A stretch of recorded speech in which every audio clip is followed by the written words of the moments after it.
يا أيها الذين آمنوا اتقوا الله ولتنظر نفس ما قدمت لغد واتقوا الله إن الله خبير بما تعملون. بسم الله. السلام عليكم ورحمة الله وبركاته.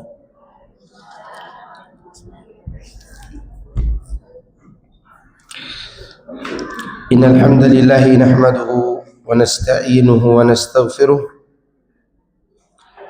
ونعوذ بالله من شرور أنفسنا وسيئات أعمالنا.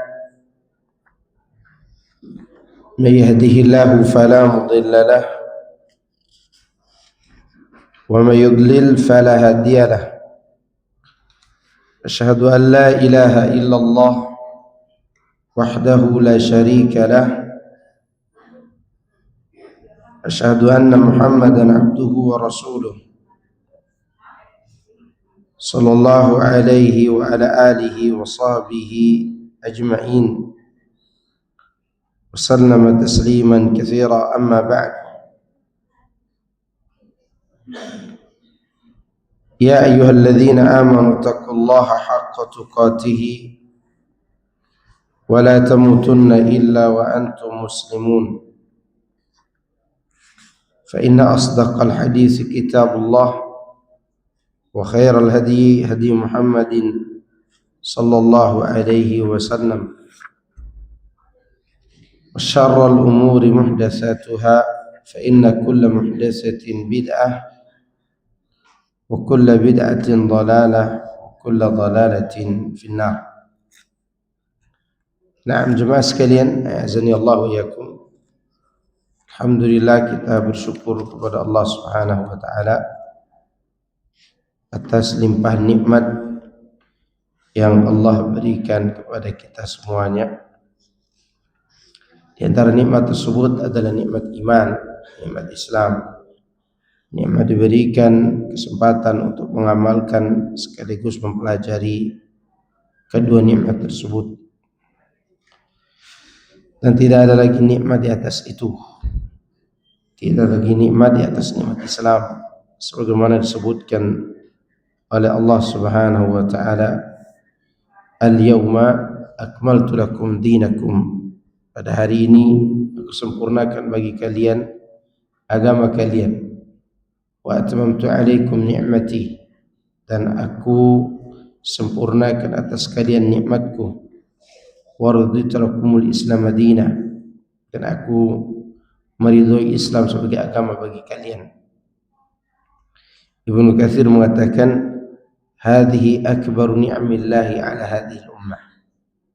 Ini adalah nikmat Allah yang paling besar atas umat ini, di mana Allah menyempurnakan bagi mereka agama mereka. Tapi insyaallah kita akan melanjutkan pembahasan kita dari kitab tafsir Ibnu Katsir. Kita masuk surat Al-Qiyamah. Surat Al-Qiyamah. Saya bacakan dulu suratnya.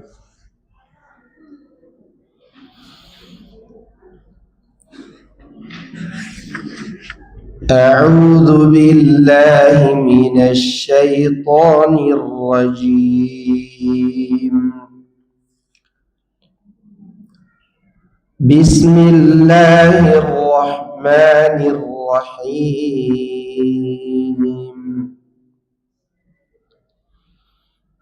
لا أقسم بيوم القيامة ولا أقسم بالنفس اللوامة أيحسب الإنسان أن لن نجمع عظامه بلى قادرين على أن نسوي بنانه بل يريد الإنسان ليفجر أمامه يسأل أيان يوم القيامة فإذا برق البصر وخسف القمر وجمع الشمس والقمر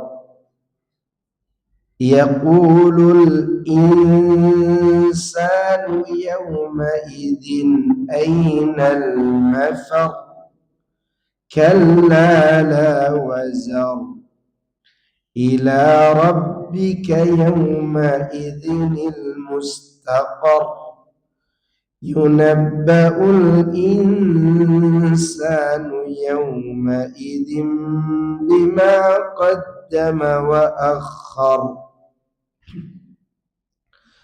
بل الإنسان على نفسه بصيرة ولو ألقى معاذيره.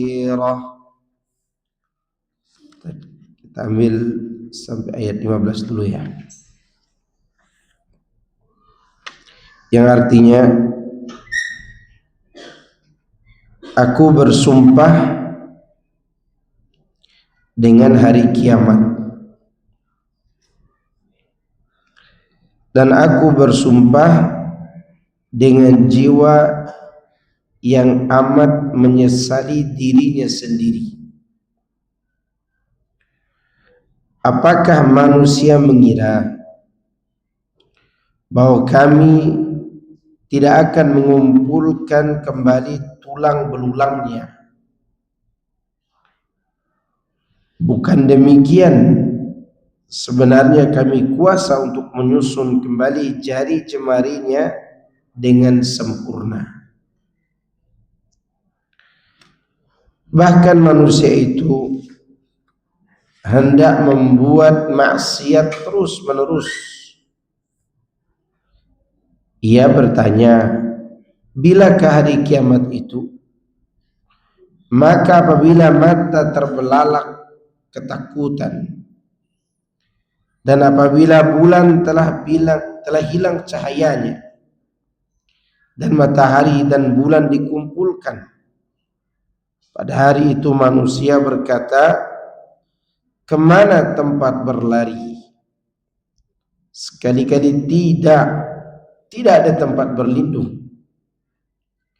Hanya kepada Rabb-Mu sajalah pada hari itu tempat kembali.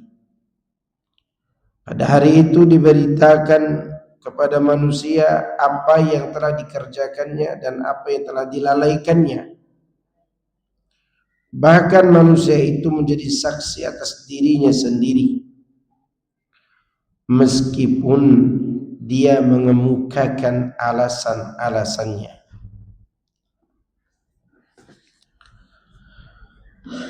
Di sini Allah Subhanahu wa taala bersumpah atas terjadinya kebangkitan di hari kiamat. Sekaligus ini adalah bantahan terhadap tipuan para pendusta. Sebagaimana telah dijelaskan sebelumnya, bahwa apabila objek sumpah adalah kalimat negatif, ya, fala uqsimu, maka sebelum sumpah boleh didahului huruf la untuk menguatkan peniadaan itu. Objek sumpah di sini adalah penetapan terhadap hari kebangkitan dan bantahan terhadap klaim tidak bangkitnya manusia yang disuarakan oleh hamba-hamba yang bodoh atau dungu. Jadi begini, sedikit kita bahas tentang gaya bersumpah dalam Al-Quran. Di sini kan Allah ingin menafikan keyakinan orang kafir, di mana orang kafir itu berkeyakinan nggak ada hari kebangkitan, gitu kata orang kafir. Ya. Nah, untuk membantah penafian mereka ini, sumpah yang paling pas didahulukan kata la. Itu maksudnya. Sumpah yang paling pas adalah sumpah tersebut mendahulukan huruf apa? La. Ya. La uqsimu biyaumil qiyamah. Biasanya kita kalau bersumpah pakai wa, pakai li, ya kan? Bi, tallahi, wallahi, billahi, kan gitu. Nah, karena di sini Allah ingin menafikan atau membantah keyakinan orang-orang yang mengatakan tidak ada hari kebangkitan, maka dia memulai sumpah dengan kalimat la. Itu yang dimaksud penjelasannya. Baik. Oleh karena itu Allah berfirman, la uqsimu biyaumil qiyamah wa la uqsimu bin nafsil lawwamah. Aku bersumpah dengan hari kiamat dan aku bersumpah dengan jiwa yang amat menyesali dirinya sendiri. Qatadah berkata, yakni justru aku bersumpah dengan keduanya. Perkataan ini diriwayatkan dari Ibnu Abbas dan Sa'id bin Zubair. Maksudnya begini, ibu-ibu, kalimat penafsiran Qatadah ini, justru aku bersumpah dengan keduanya. Dia ingin menyampaikan bahwa keyakinan orang kafir tidak ada hari kiamat, kata mereka gitu kan. Nah, justru aku sumpah dengan hari kiamat, menunjukkan adanya hari kiamat. Demikian juga bersumpah dengan jiwa yang menyesal. Kapan menyesalnya jiwa itu? Menyesalnya di dunia dan di akhirat.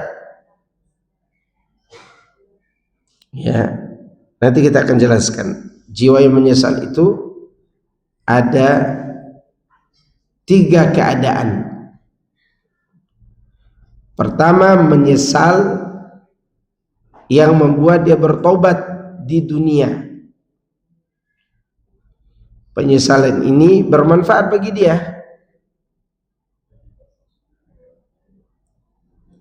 Yang kedua, penyesalan ketika sudah tidak ada lagi pintu taubat, yaitu di saat matahari terbit dari barat. Saat matahari terbit dari barat, atau pada saat nyawa sampai ke kerongkongan, itu udah ditutup pintu taubat buat si fulan ini. Tidak ada gunanya penyesalan itu. Yang ketiga, penyesalan nanti di hari kiamat.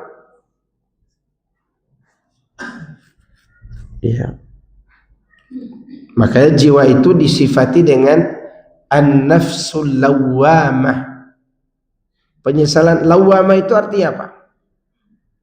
Mencela diri sendiri.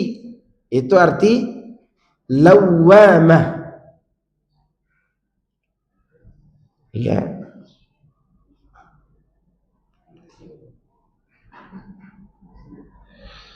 Kata Ibnu Katsir tentang hari kiamat, maka telah diketahui. Adapun tentang bin nafsil lawwamah, Qurrah bin Khalid berkata dari Hasan al-Basri tentang ayat ini, demi Allah, sesungguhnya seorang mukmin itulah yang sering menyesali dirinya sendiri. Seperti ketika ia menyesal, maka ia akan memaki dirinya sendiri dengan berkata, apa yang telah aku katakan? Apa yang telah aku makan? Kenapa aku bisa berpikir seperti itu? Adapun orang kafir, mereka terus maju dalam dosanya, pantang mundur, dan tidak pernah mencela dirinya sendiri karena menyesal. Itu kaitannya di dunia ini. Kaitannya di mana? Di dunia. Orang mukmin itu sering menyesal, ya enggak? Iya. Kenapa aku lakukan ini dan itu? Ini namanya penyesalan. Bangun subuh terlambat. Aduh, kok terlambat saya bangun subuh ya? Menyesal enggak dia? Menyesal. Tadi itu baik. Ya. Tayyib. Ini menurut siapa tadi?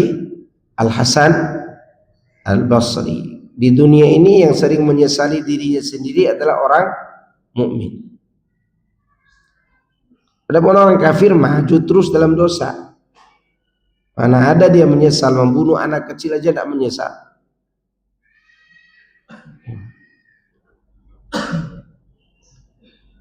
Ibnu Jarir dari Sa'id bin Jubair berkata tentang firman Allah, wala uqsimu bin nafsil lawwamah, yakni menyesali kebaikan yang terlewatkan atau kurang sempurna, dan menyesali kejahatan yang telah dilakukan. Ucapan senada diriwayatkan juga dari Ikrimah. Ali bin Abi Najih berkata dari Mujahid, yakni menyesali perbuatan yang telah lampau sambil menyalahkan dirinya sendiri karena perbuatan itu. Ya, ini bisa terjadi dunia dan akhirat. Bisa terjadi di mana? Dunia, akhirat. Makna ini bisa dibawa ke dunia dan akhirat. Kalau dunia masih bagus, bisa perbaiki diri untuk sisa umur. Nah, kalau di akhirat apa mau diperbaiki? Tinggal menunggu hisabnya. Maka penyesalan yang bagus adalah penyesalan orang yang beriman. Bahkan di hari kiamat, orang-orang berbuat baik pun masih menyesal. Menyesal kenapa tidak memperbanyak kebaikan. Menyesal kenapa tidak bersedekah. Terutama ketika meninggal dunia, seorang itu menyesal kenapa dia tidak bersedekah. Dan dia ingin kembali ke dunia hanya untuk bersedekah juga. Ini padahal dia beriman. Padahal dia beriman kepada Allah. Bukan karena dia tidak bersedekah, tetapi karena sedekahnya sedikit. Seperti itu juga orang yang mati syahid, kepengen hidup kembali karena ingin mati syahid lagi. Itulah manusia menyesal.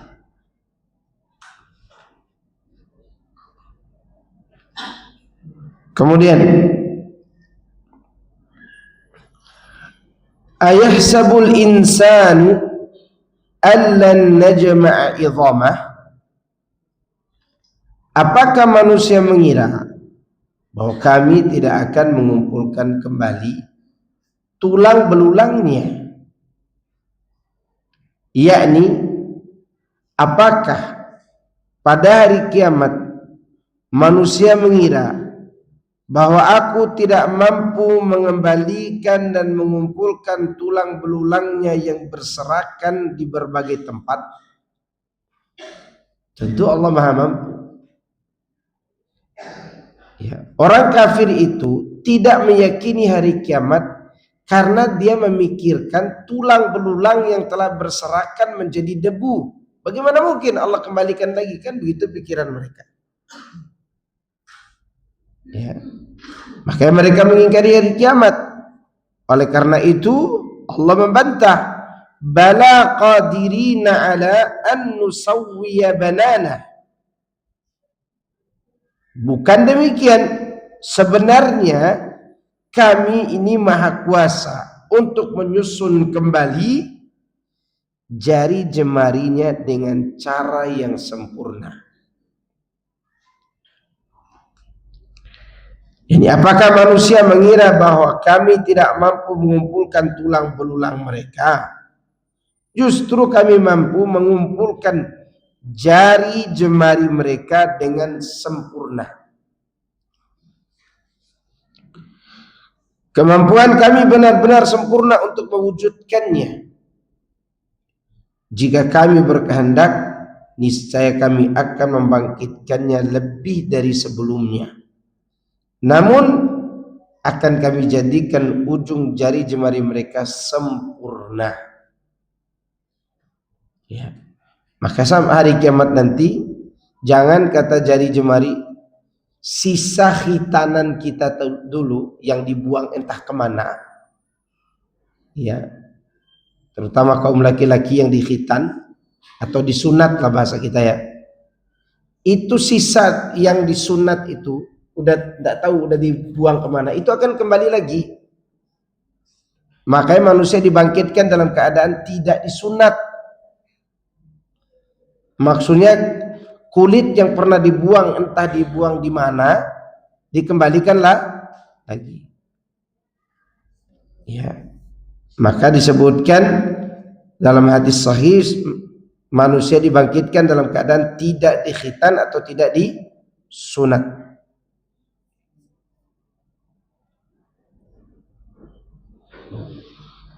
Kemudian bal yuridul insanu liyafjura amamah. Bahkan manusia itu hendak membuat maksiat terus-menerus. Dan ini tabiat manusia. Tabiat siapa? Manusia.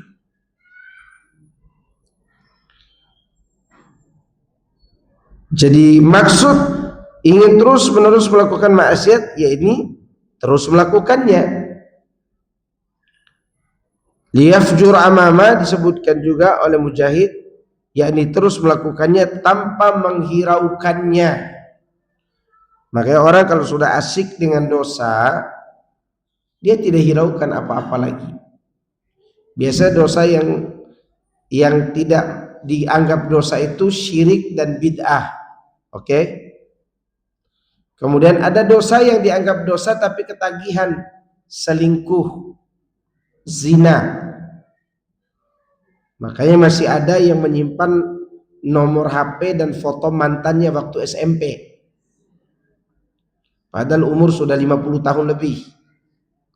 Ajib tidak itu? Iya, mudah-mudahan tidak ada di sini.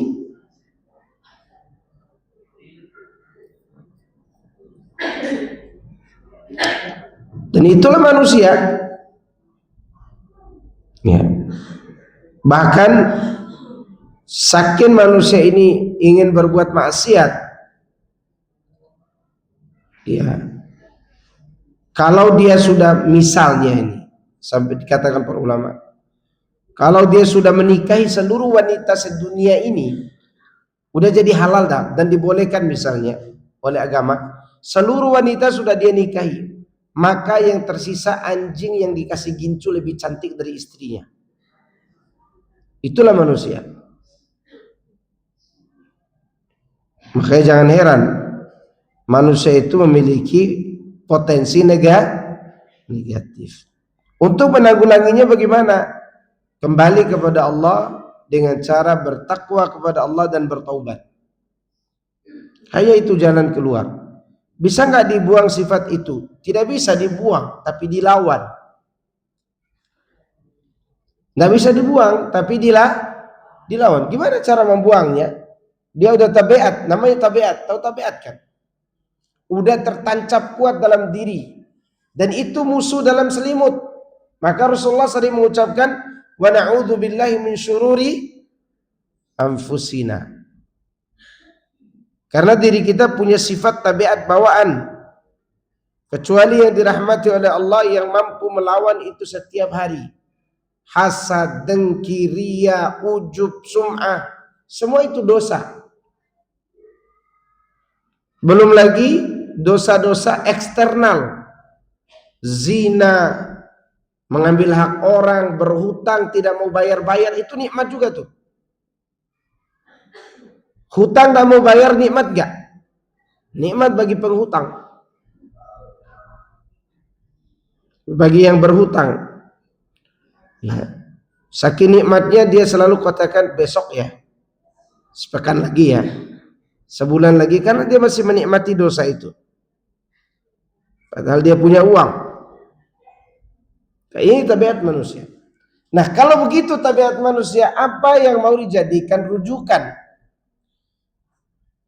Ya, faedah bagi kita di sini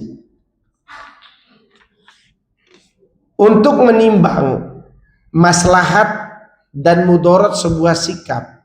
Butuh manusia enggak untuk menimbangnya? Butuh, tapi dia manusia yang berakal lurus. Seperti menimbang maslahat dan mudarat dengan dalil yang kuat dari Al-Quran dan Sunnah. Ya. Makanya dari ayat-ayat seperti ini bisa disimpulkan bahwa perasaan kita bukan sebagai timbangan maslahat dan mudarat, bukan. Kayaknya kalau kita hidup begini bahagia di kita. Standarnya apa? Perasaan, nggak bisa. Nggak bisa bahagia. Ya. Nggak bisa seperti standar yang dipikirkan oleh kita. Kayaknya kalau kita begini akan langgeng terus sehidup keluarga kita. Dan itu tidak mungkin juga. Karena Allah sudah menetapkan sesuatu maslahat dan mudarat menurut dia. Manusia itu punya pemikiran. Kalau tidak mengantarkan kepada yang negatif, ya semi-semi negatif lah.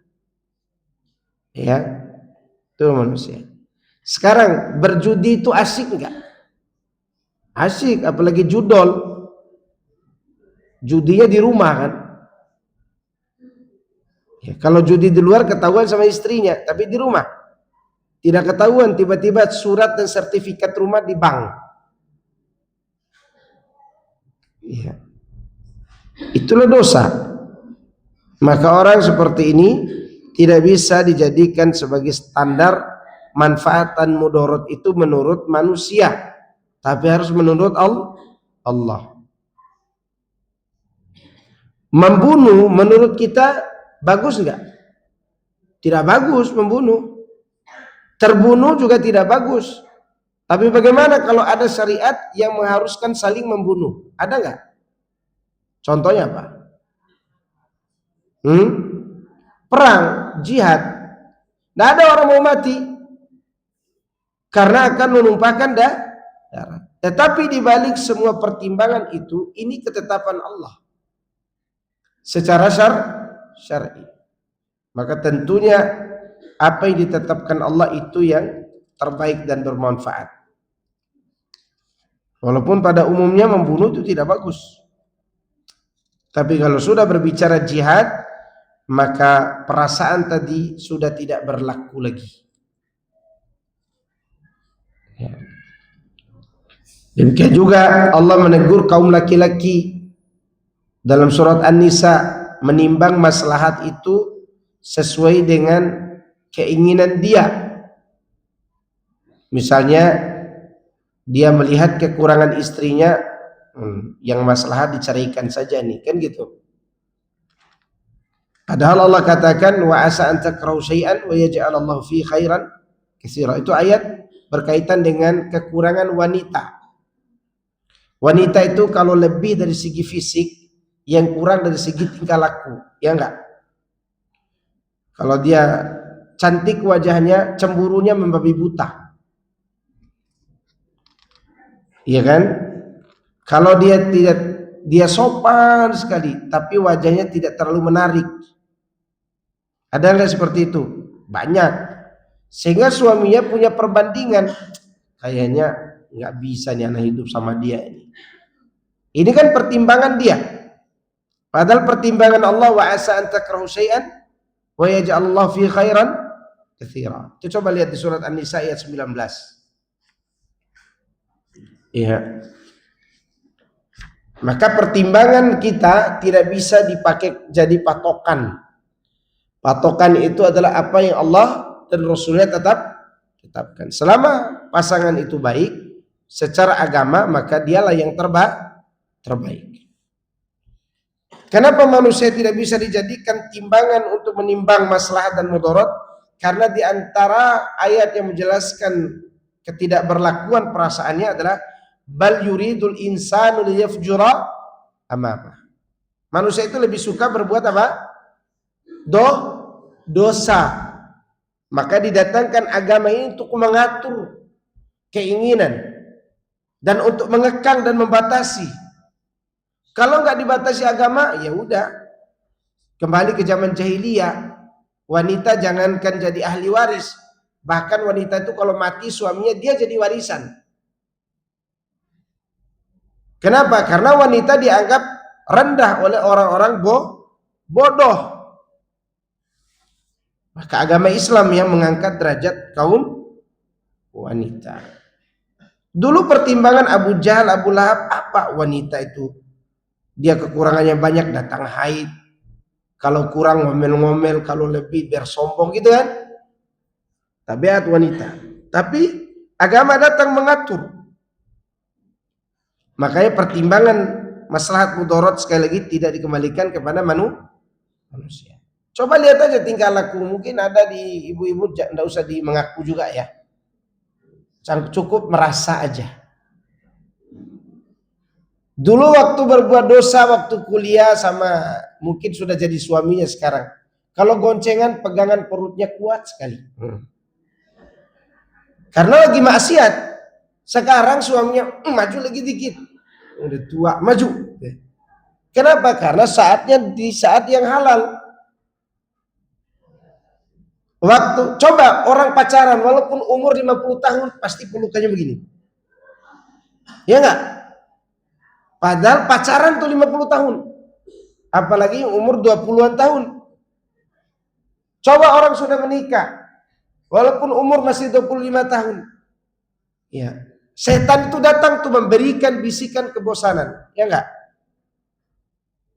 Ya, maka ibu-ibu kalau pulang dari sini digonceng suami, peluk saja.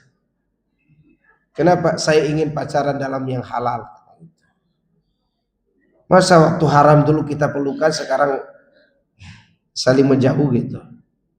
Kayak orang naik Vespa, kayak orang tidak bisa, seperti orang tidak akur gitu. Jokinya di atas, penumpangnya di bawah. Ya. Ini mengenai sifat buruk manusia. Maka itu yang kita lawan, harus dilawan. Dan yang melawannya adalah diri kita sendiri. Jadi jangan dianggap orang lain musuh kita. Musuh kita yang paling berbahaya adalah diri kita. Diri kita. Karena kita punya tabiat apa tadi? Bal yuridul insanu liyafjura amamah. Itu ingat selalu ayat itu. Nah dari situ juga ada pesan moral. Jangan terlalu menghujati pasangan atau orang lain yang berbuat salah. Caranya suruh dia kembali bertobat. Jangan dihujati. Lihat suaminya salah, udah cerai saja. Kapan Anda kembalikan dia kepada Allah? Kalau seperti itu kondisinya, nah siapa di dunia ini akan baik kalau begitu? Atau saya misalnya berteman dengan Ali atau siapa di sini. Ketika saya lihat dia berbuat salah, udahlah kita tidak usah berteman aja. Padahal baru sekali atau dua kali dia bersalah dan bisa diperbaiki. Ya enggak?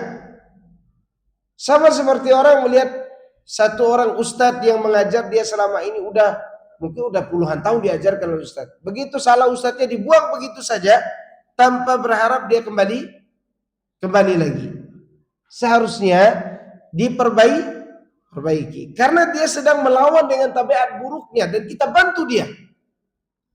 Jangan tambah jauh kecuali dia mendekati kita untuk merusak agama kita, itu lain cerita.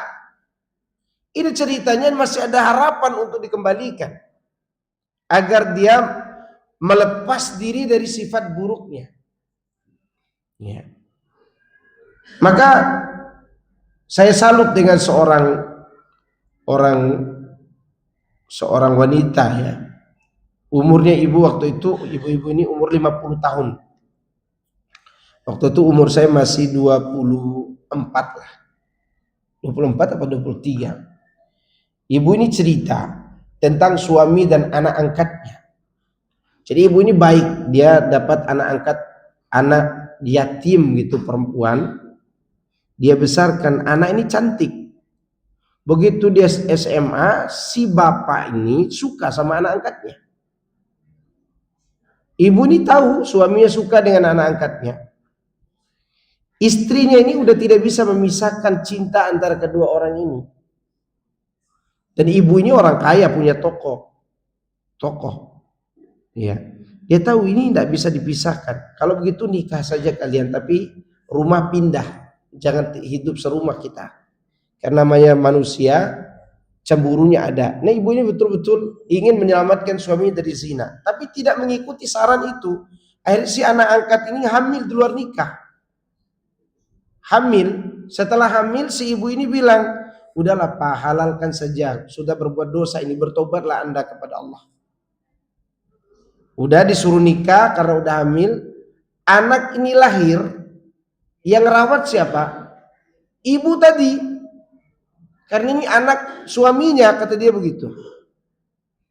Saya bilang, ibu ini udah gila ya. Enggak Ustadz, karena dia adalah bapak dari anak-anak saya yang berbuat dosa, kata dia. Kemudian setelah itu disuruh pindah rumah karena ibu ini juga cemburu kan, ini istri muda kan. Di rumah ini, rumah yang dibangun oleh ibu itu sendiri. Qadarullah si bapak dan anak angkat ini bermain licik, surat-suratnya di atas namakan bapak. Akhir si ibu ini yang terusir dan jadi miskin ibu. Ini cerita yang bukan cerita film atau sinetron, bukan ibu. Ini asli, bukan cerita sinetron. Jangan pulang, jangan cari di TV, tidak ada di TV ini. Ya. Jadi si istri ini kepengen menyelamatkan suaminya, ternyata di saat itu tidak bisa diselamatkan, justru dia yang terusir dari rumah. Ibu ini hanya berdoa kepada Allah. Sama anak-anak aslinya, anak dia sendiri, dibawa oleh dia anak-anaknya. Berapa orang? 3 orang anak. Dan dia harus pergi berdagang ke daerah Sumba Timur sana. Dan di sana alhamdulillah dia kumpulkan uang, kembali lagi ke daerahnya. Dan dia bisa bangun banyak kos-kosan untuk kebutuhan dia dan anaknya. Jadi memang ibu ini pintar, Masya Allah ya. Allah berikan kepintaran berdagang. Setelah kaya raya, ternyata si anak angkat tadi sudah mengkhianati suaminya. Dia selingkuh sama seorang tentara dan lari ke Jakarta sini zaman itu. Sama selingkuhannya, si bapak terlantar karena rumah udah dijual. Uangnya dibawa lari oleh istri mudanya. Kayak film ya?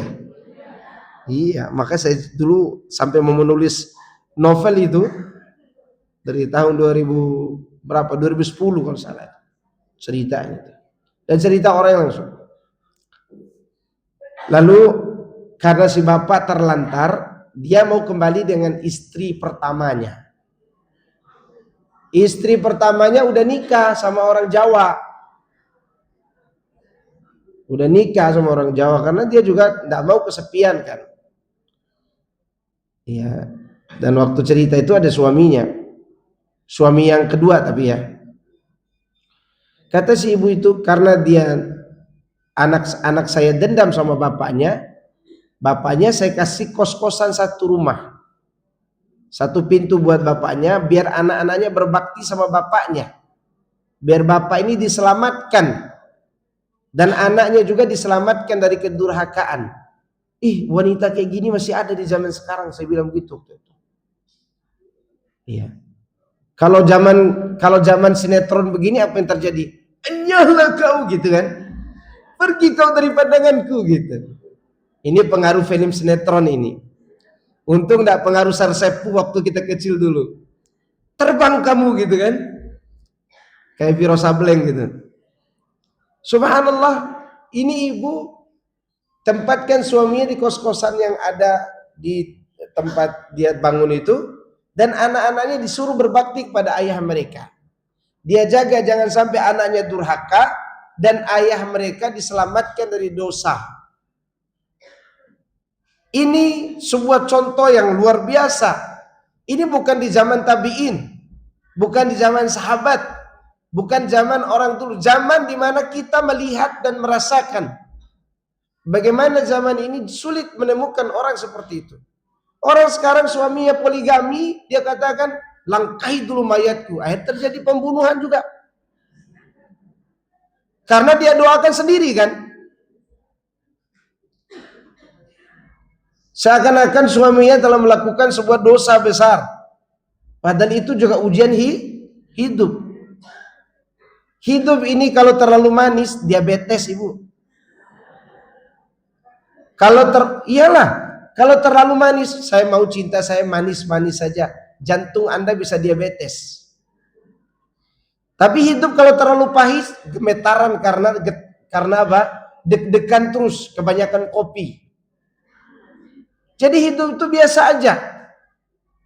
Agar kita tidak melakukan sebuah kesalahan, termasuk agar orang lain bisa kita tolong, jangan sampai ada dendam. Dan ini luar biasa contoh yang saya sendiri juga bingung gimana cara ceritanya ini yang bilang gitu. Kok ibu bisa punya miliki jiwa seperti itu? Begitulah Ustadz, Allah berikan kami taufik. Alhamdulillah waktu itu dia sudah ngaji. Karena waktu itu saya orangnya iseng ke pasar, mau cari tahu gimana keadaan para pengemis. Itu awal cerita saya dapat cerita ibu itu. Ketemulah suami kedua ibu itu dan ngajak saya minum kopi di tokonya. Nah, saya lihat ini ibu tua, suaminya lebih muda.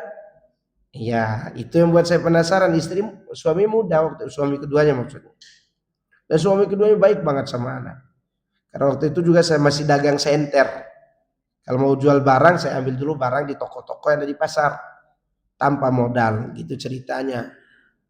Dapatlah cerita yang istimewa itu saya ceritakan kepada ibu-ibu sekarang. Gitu. Itu contoh orang yang mau mengeluarkan orang lain dari dosa. Sekarang kenapa bapak-bapak banyak berbuat dosa? Karena ibu-ibu sering nanya, masih ingat mantan gak? Nah itu jangan ditanya. Itu membangkitkan adrenalin dia. Kalau bisa itu tidak perlu ditanya. Yang ditanya itu, Pak hari ini belum ada uang belanja, mana uang belanja? Gitu. Karena itu hak ibu. Uang belanja hari ini tidak ada ya Pak? Nanya. Tapi menanyakan, Bapak punya pacar ya di kantor? Ngapain? Untuk apa ditanya itu? Ada manfaat? Kalau ada mau apa gitu? Kalau nggak ada mau apa? Ini adalah pertanyaan membangkitkan maksiat orang. Membangkitkan apa? Sisi negatifnya. Karena orang itu tidak mau diinterogasi. Maka Khadijah itu hebat. Dia tidak tahu suaminya ini calon nabi. Tidak pernah dia tanyakan kau dari mana? Mau kemana? Sama siapa? 3 pertanyaan ini tidak ada dalam riwayat. Tidak pernah ditanyakan. Waktu Nabi gemetaran pulang dari Gua Hira, dia tidak katakan, makanya jangan keluyuran ke sana sini. Nggak ada. Dia pulang, suamiku tenang, diselimutin, ya ditenangkan gitu. Ibu-ibu zaman sekarang pulang suaminya mancing tidak dapat ikan, mancing mulu, ya kan? Akhirnya mancing emosi istri gitu kan? Bertengkar sudah. Udah berpikir yang negatif suaminya. Demikian juga si istri. Jangan ditanya tadi kamu berbuat apa di rumah sampai pasang CCTV. Ya. Gak perlu karena persangkaan ini akan menimbulkan doa. Ya enggak? Iya. Maka tolonglah pelaku maksiat ini jangan ditambah berbuat maksiat. Karena manusia bawaannya nggak perlu ditanya, Bapak mau maksiat ya? Nggak perlu ditanya, karena memang jangankan dia, seorang ustadz pun punya keinginan yang sama, tapi ada pembatas, itu perbedaannya. Kan kita ini punya tabiat yang sama semua, hanya saja menyikapi tabiat itu yang berbeda-beda, betul nggak? Jadi menyikapi tabiat itu yang berbeda-beda. Nabi Yusuf dengan istri raja itu sama-sama mau nggak? Mau nggak Nabi Yusuf? Kenapa dia mau? Laki-laki. Kalau dia bencong masih mending. Ini laki-laki normal, soleh. Maka ketika Allah sebutkan Nabi Yusuf itu ikhlas, bukan ikhlas Allah sebutkan, tapi mukhlas. Bukan mukhlis, tapi apa? Mukhlas, murni disucikan oleh Allah, dijaga oleh Allah dari keinginan buruknya. Maka dia ketika dipuji oleh orang di penjara, apa dia katakan? Innan nafsala ammaratun bisu. Jiwa ini selalu mengajak kepada keburukan. Dia tetap menjaga, menghimbau bahwa kita ini punya jiwa yang selalu mengajak kepada keburukan. Dan itu bisa diselamatkan dengan cara melawan. Cara apa? Melawan. Gitu. Maka pulang dari sini jangan lagi ditanya, Bapak mau selingkuh? Jangan nanya begitu. Gak perlu. Gak usah. Perbuat baiklah. Mau melemahkan keinginan buruk orang? Kata para ulama, al-ihsanu yu'jizul insan. Berbuat baik akan melemahkan sisi negatif orang lain. Coba deh, Bapak suka marah-marah, Pak tenang aja, saya mau bikinkan kopi yang enak hari ini. Saya sudah kursus jadi barista loh Pak. Berapa kau bayar? 6 juta sehari. Berbuat baiklah. Insya Allah dia akan lemah dengan perbuatan baik. Ya, dia akan lemah dengan perbuatan baik kita. Coba lihat. Ummu Sulaim menikah dengan Abu Tolha. Abu Tolha itu kufur. Dia masuk Islam gara-gara kebaikan Ummu Sulaim. Dan menjadi seorang yang tabah. Gitu. Baik, kita lanjut ya. Ali bin Abi Tolha berkata dari Ibnu Abbas, yaitu orang-orang kafir yang mendustakan hari perhitungan. Mereka terus dalam keadaan kufur.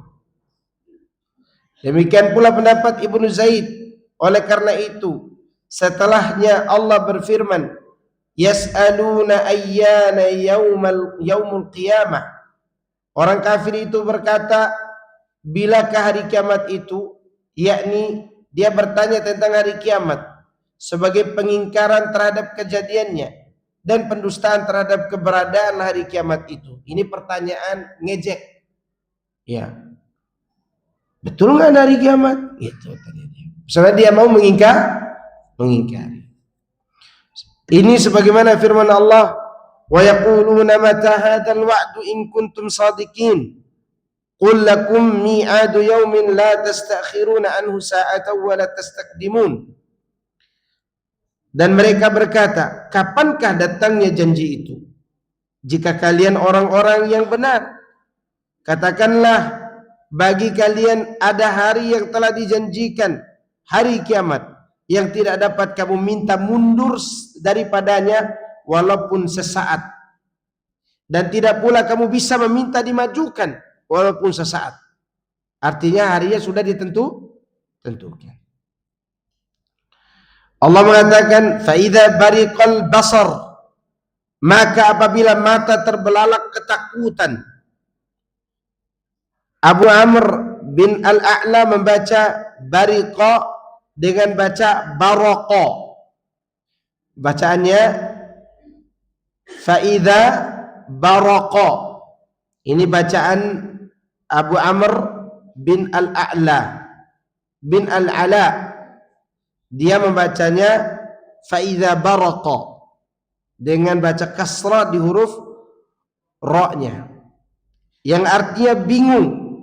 Kalau bariqo terbelalak, kalau baraqo matanya bingung. Orang bingung kan begini. Itu kan? Itu namanya bingung. Pendapat ini sejalan dengan firman Allah, la yartaddu ilaihim tarfuhum, sedang mata mereka tidak berkedip-kedip karena kejadiannya yang luar biasa. Kejadian yang sangat luar biasa.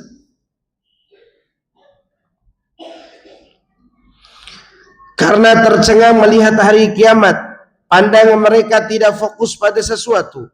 karena rasa takut yang dialami. Itu arti faida bariqo atau faida baroko. Ya, ndak ada gini-gini mata. Udah ndak ada lagi main mata sama janda RT 8. Ya, sudah semuanya melihat hari kiamat. Makanya Aisyah radhiyallahu anha ketika beliau mendengar manusia akan dibangkitkan dalam keadaan telanjang, tidak beralas kaki, tidak dikhitan, beliau bingung. Ya Rasulullah, apa mereka tidak saling melihat aurat? Kan begitu.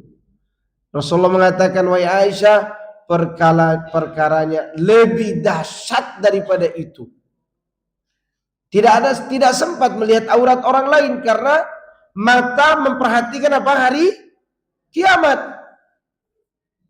Kalau di dunia lihat bencong yang rambut pirang aja masih kelihatan. Masih terlihat apa? Seksi. Padahal di hari kiamat siapapun sudah tidak bisa lagi kita perhatikan. Saking dahsyatnya hari kiamat itu. Lihat, ulama yang lain membacanya dengan fathah baraqah, yang artinya mirip dengan yang pertama. Maksudnya pada hari kiamat pandangan mereka terbelalak, tercengang, tertunduk dan bingung karena dahsyatnya ketakutan yang dihadapi dan perkara-perkara kiamat yang mereka saksikan. Wa khasafal qamar, dan apabila bulan telah hilang cahayanya, yakni seperti gerhana. Wa jumi'a syamsu wal qamar, matahari dan bulan pun dikumpulkan, yakni digabungkan. Ibnu Zaid menafsirkan ayat ini dengan membaca ayat idza syamsu kuwirat wa idza nujumu kadarat. Apabila matahari digulung dan apabila bintang-bintang berjatuhan. Ya. Ibnu Mas'ud membaca wa jumi'a baina syamsi wal qamar. Ada cara baca dari Ibnu Mas'ud wa jumi'a baina syamsi wal qamar. Di sini dibaca wa jumi'a syams wal qamar. Wa yaqulu al-insanu yawma idzin aina al-mafar. Pada hari itu manusia berkata, kemana tempat berlari? Yakni ketika manusia menghadapi keadaan seperti itu pada hari kiamat, maka dia ingin melarikan diri. Dia akan berkata, kemanakah tempat berlari? Yakni kemanakah tempat berlindung dan bernaung? Allah berfirman, kalla la wazar ila rabbika yawma idzinil mustaqar. Kata kalimat kalla harus dibaca kalla itu. Tidak boleh dibaca kalla, tidak bisa. Ya, karena kalimat-kalimat jazr, kalimat bentakan. Kalla, sekali-kali tidak. Tidak ada tempat berlindung. Hanya kepada Rabbmu sajalah pada hari itu tempat kembali. Ibnu Mas'ud radhiyallahu anhu dan Ibnu Abbas radhiyallahu anhuma serta Sa'id bin Zubair rahimahullah dan beberapa ulama salaf lainnya berkata, yakni tidak ada pertolongan. Kalimat la wazar artinya enggak ada pertolongan. Ini seperti firman Allah, ma lakum min malja'in yawma idzin wa ma lakum min nakir. Kamu tidak memperoleh tempat berlindung pada hari itu dan tidak pula tempat mengingkari dosa-dosamu.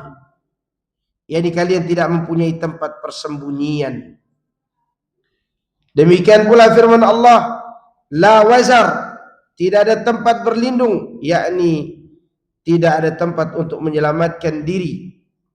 Oleh karena itu Allah berfirman, ila rabbika yawma idzinil mustaqar. Hanya kepada Rabbmu sajalah pada hari itu tempat kembali. Nah, kalau kita mau cari tempat perlindungan kapan? Sekarang. Zikir, doa, ibadah, jauhi maksiat. Lari kepada Allah pada hari ini. Pulang kepada Allah dari dosa yang panas, pergi bernaung di bawah kesejukan taubat. dari perbuatan melalaikan hak Allah, berlindunglah kepada Allah dengan merasakan ketenangan saat ini, dan itu akan berefek nanti di hari kiamat. Makanya Allah katakan sebagai peringatan buat kita, ila rabbika yauma idzinil mustaqar. Pada hari itu hanya kepada Rabbmu sajalah tempat kembali, yakni tempat berpulang dan terminal terakhir. Pemaparan amalan-amalan manusia di hadapannya sendiri pada hari kiamat.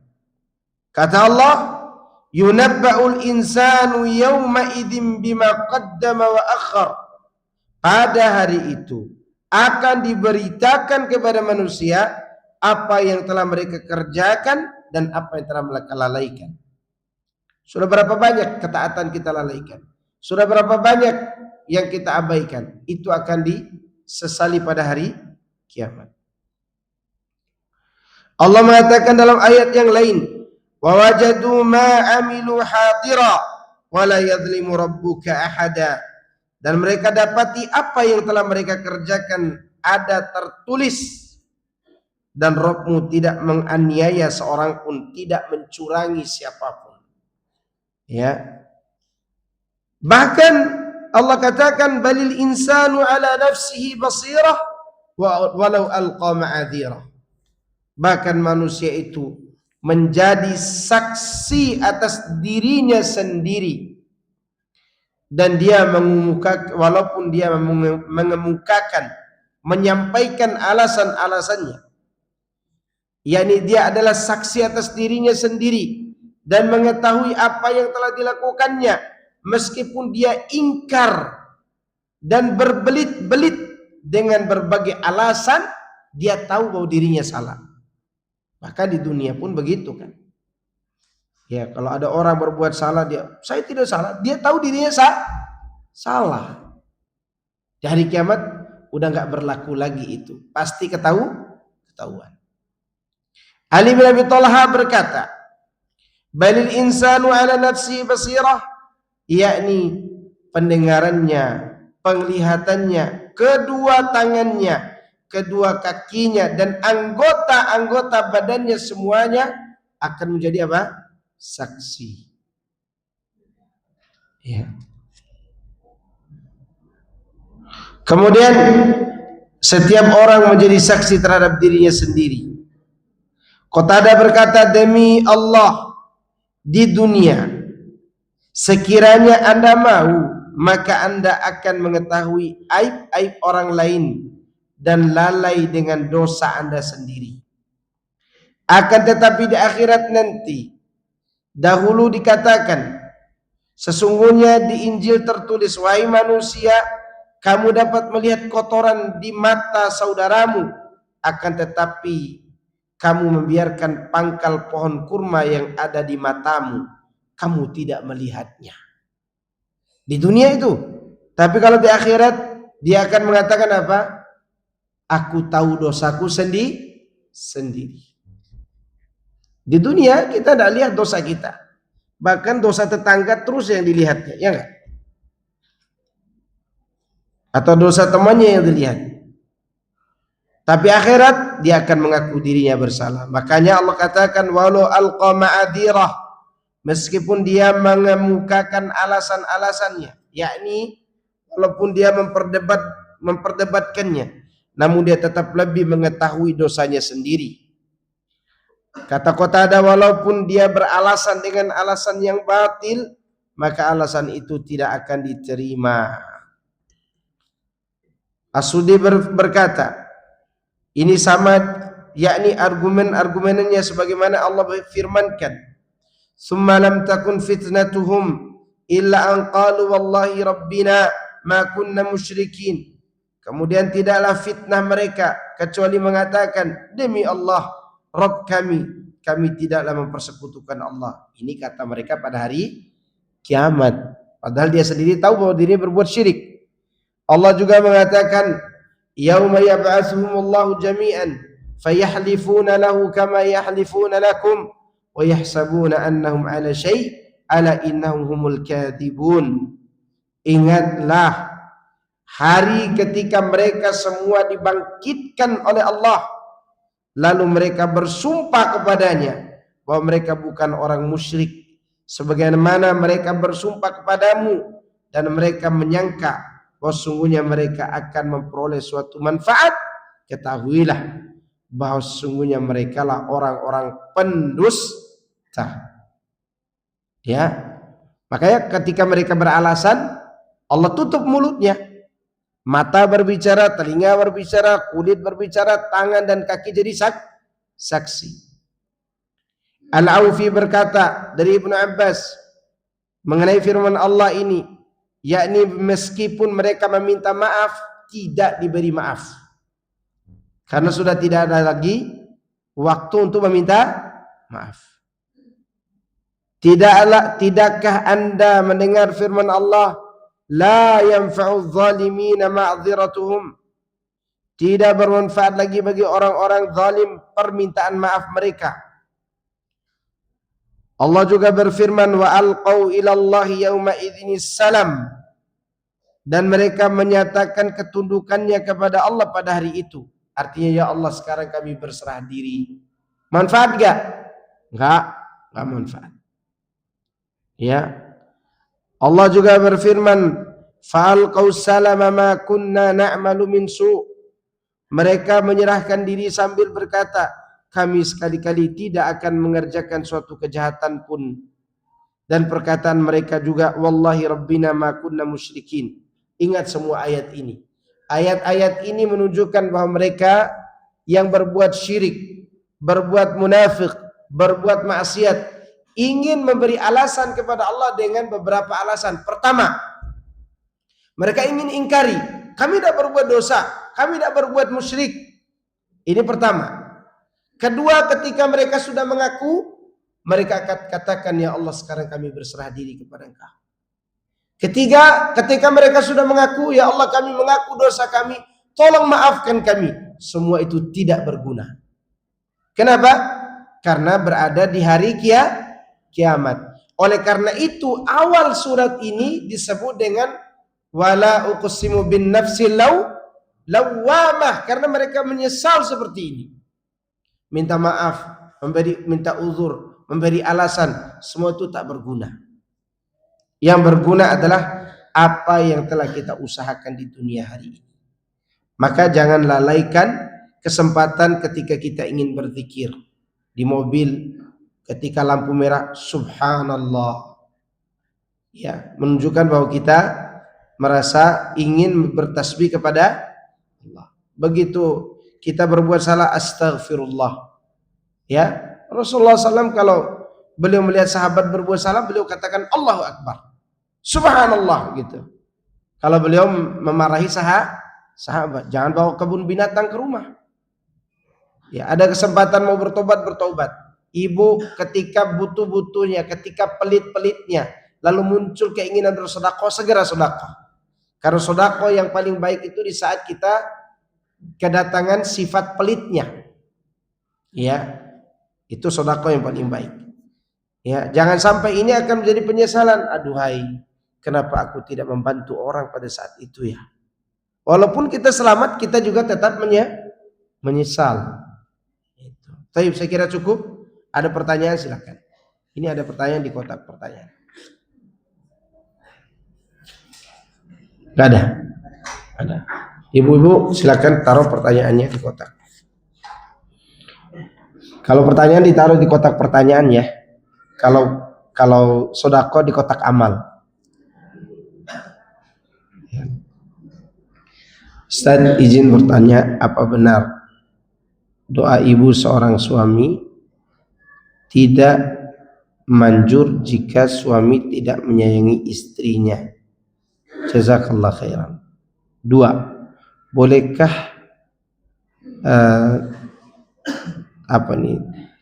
talak 1 dan 2 seperti talak 3 karena enggak ada niat untuk bersatu lagi? Barakallahu fikum. Oh, ini bicara talak ya. Taib, apakah doa ibu seorang suami tidak manjur ketika suami ini tidak menyayangi istrinya. Jazakallah khairan. Baik. Jika si suami ini berbuat zalim kepada istrinya, ya, lalu ada orang lain mendoakan kebaikan untuknya, maka dia tidak bisa membayar kezaliman kepada istrinya. Adapun doa ibunya mungkin dari sisi yang lain akan dikabulkan oleh Allah. Tetapi boleh jadi doa ibunya sendiri itu terhalangi karena kezaliman si anak. Manjurnya doa ibunya itu tidak manjur doa ibu itu bukan karena doa ibunya, tapi karena perilaku anak yang menzalimi orang lain. Di sini yang dizalimi siapa? Istrinya. Cuman kalimat menyayangi ini, menyayangi berarti dia tidak mengayomi, tidak bertanggung jawab. Itu bisa jadi kezaliman. Adapun mungkin hilangnya perasaan cinta karena ada sebab, ini tidak bisa dikatakan zalim. Karena di zaman Umar terjadi sebuah kejadian, ada seorang laki-laki datang kepada Umar, "Ya Umar, aku sudah tidak cinta lagi kepada istriku. Aku ingin menceraikannya." Kata Umar, "Celaka kamu. Apakah rumah tangga harus dengan perasaan cinta? Kemana agama? Kemana akhlak? Kemana kebaikan? Bukankah semua itu bisa menopang rumah tangga yang baik?" Ini menunjukkan bahwa tidak ada perasaan bukan berarti zalim. Tapi bila pertanyaan tidak menyayangi di sini maksudnya dia tidak menyayangi disertai dengan melalaikan hak-hak istrinya, ini zalim. Faham gak? Iya. Yang kedua, bolehkah talak 1 dan 2 seperti talak 3? Tidak boleh. Misalnya dia mengatakan saya sudah talak 1 dan 2, sehingga si istri tidak boleh lagi nikah dengan suaminya karena tidak mungkin lagi bersatu. Kalau itu pilihan, tapi jangan merubah hukum Allah. Suatu hari nanti kalau perasaan itu muncul kembali dan mau nikah lagi, bisa nggak terjadi nikahnya? Bisa, nggak bisa dihalangi oleh talak 1 dan 2. Kecuali kalau sudah talak 3, si istri harus nikah dulu dengan orang lain secara resmi, bukan sandiwara, bukan secara resmi. Karena perasaan itu muncul hilang, timbul hilangnya enggak? Ya. Dan munculnya perasaan itu biasanya kalau suami safar, timbul rasa rindu. Nah, itulah perasaan. Suami kepengen pulang karena rindu sama istrinya. Nah, ini ada sebuah kejadian. Seorang istri menggugat suaminya, dan ini terjadi di Saudi kalau salah. Si suami ini bilang, ini terjadi di Arab. Si istri ini bilang ke hakim, suami saya tidak memberi tanggung jawab kepada saya. Kata suaminya, dia bohong. Kata siapa? Suaminya.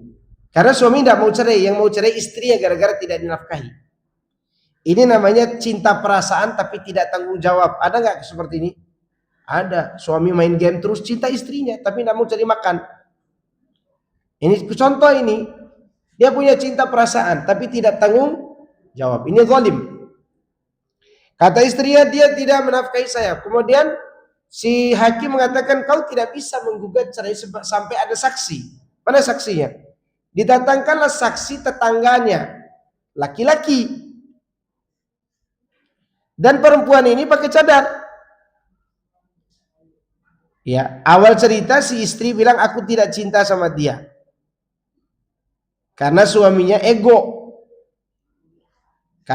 Dikatakan oleh hakim, wahai saksi, bisa kau berikan persaksian? Bisa. Tapi kata saksinya, aku ingin melihat wajah ibu ini, kata si saksi. Karena pakai cadar kah? Suaminya nggak mau. Jangan lihat istri saya. Siapa ente? Ya, kata si suami tadi, udahlah saya ngaku aja sekarang saya bersalah. Tapi saya masih mencintainya, wahai hakim. Maka istri bilang, saya juga masih mencintainya. Maka tidak jadi cerainya. nggak jadi. Kenapa? Karena cinta itu bisanya hilang gara-gara ego.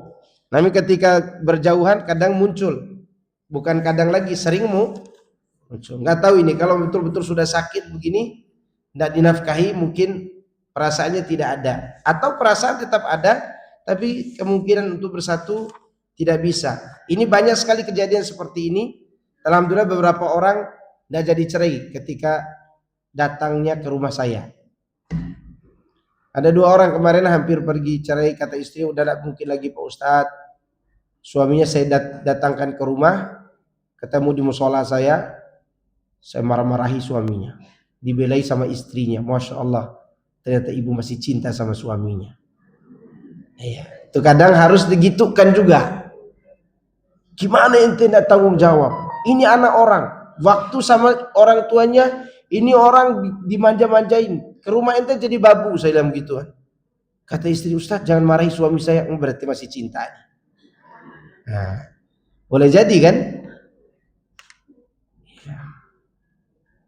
Kemudian pertanyaan kedua, semalam saya dapat share dari teman video Menteri Agama RI berkunjung ke Vatikan, sungguh satu musibah besar. Beliau juga menyatakan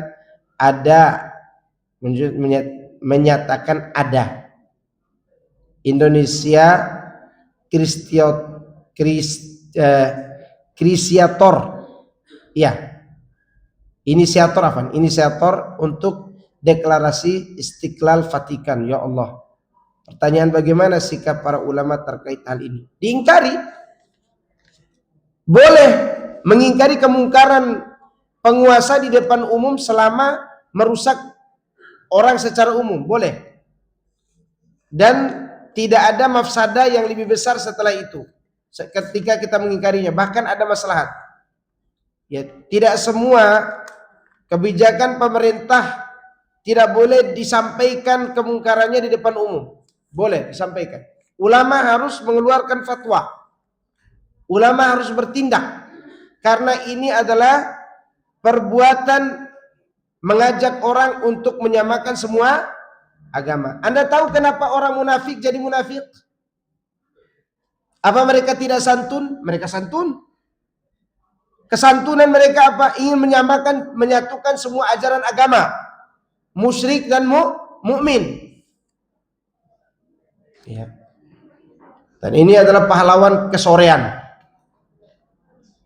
Nah, ini sikap kita tetap harus dibantah kalau memang terjadi. Tapi masalahnya kalau ada yang bisa nasihati, sembunyi-sembunyi silakan dulu. Ya, ternyata tidak bisa, maka kemungkarannya yang kita ingkari. Kita ingkari. Membolehkan Natalan bersama, membolehkan tahun baru bersama, apalagi mengumumkan ada afiliator Vatikan di Istiqlal, itu kan masjid orang Islam. Ya. Ini harus dilakukan tidak, cuman harus ditabayun dulu, benar enggak? Benar enggak kejadiannya? Itu harus betul-betul tabayun. Saya kira cukup ya. Subhanakallahumma wa bihamdika asyhadu an la ilaha illa anta astaghfiruka wa atubu ilaik. Assalamualaikum warahmatullahi wabarakatuh.